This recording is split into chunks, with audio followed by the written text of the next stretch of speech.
Oke. Assalamualaikum warahmatullahi wabarakatuh. Bismillah, alhamdulillah, la haula wala quwata illa billah, mabatu. Seizin pimpinan komisi, maka izinkan saya menyampaikan Kabupaten Pasuruan itu saat ini ada beberapa hal yang sudah melaksanakan kebijakan dari pusat. Awalnya itu daerah dimintai yaitu data-data tentang tenaga harian lepas atau THL, dan itu dimintanya itu insya Allah yaitu bulan Oktober Pak ya, bulan Oktober ya, itu.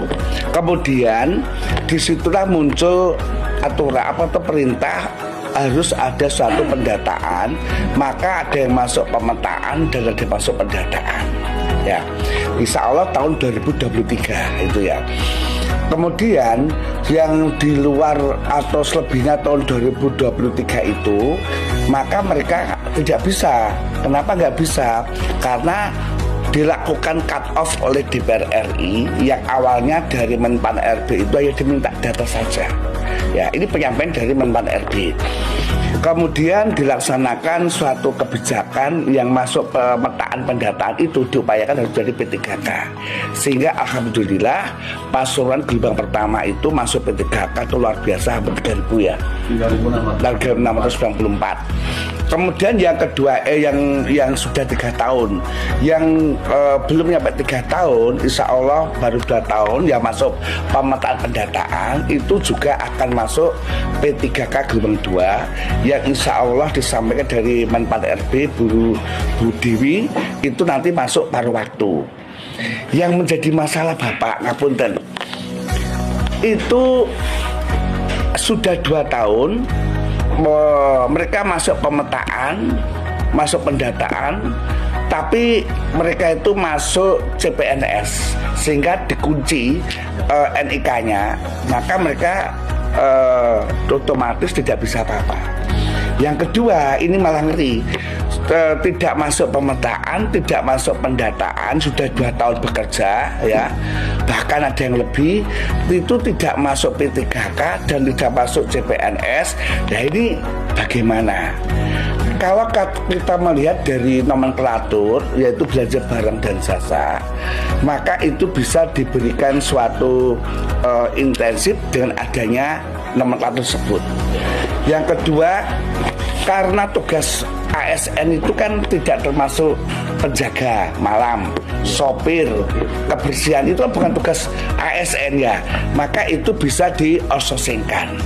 Nah, jadi kami mohon dengan hormat kebijakan hari itu agar kunci ini dibuka melalui DPR RI. Ini penyampaian daripada Menpan RB pada waktu kami konsultasi bersama Ketua DPR, Ketua Komisi, juga bagian keuangan daerah serta kepegawaian.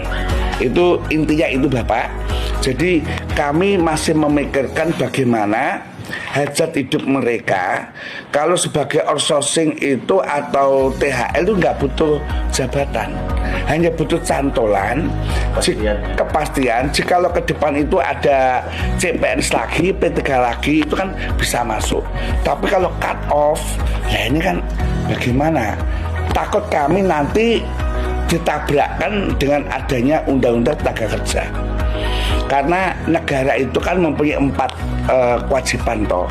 Yang pertama sebagai regulator, regulasi, yang kedua empower, yang ketiga adalah pemberdayaan, yang keempat pelayanan.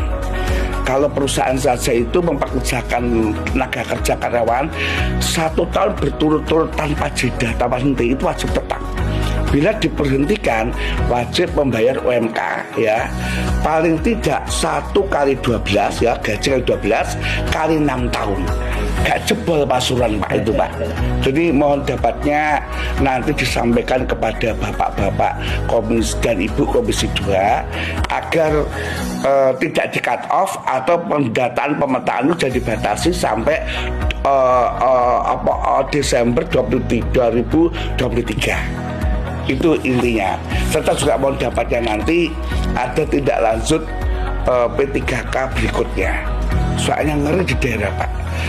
gaji itu 150.000 satu bulan. Itu termasuk guru-guru Pak, guru TPQ, guru ngaji, guru SD, paling banyak 200.000 satu bulan. Bagaimana mau makan? Nah, kan nggak bisa apa-apa.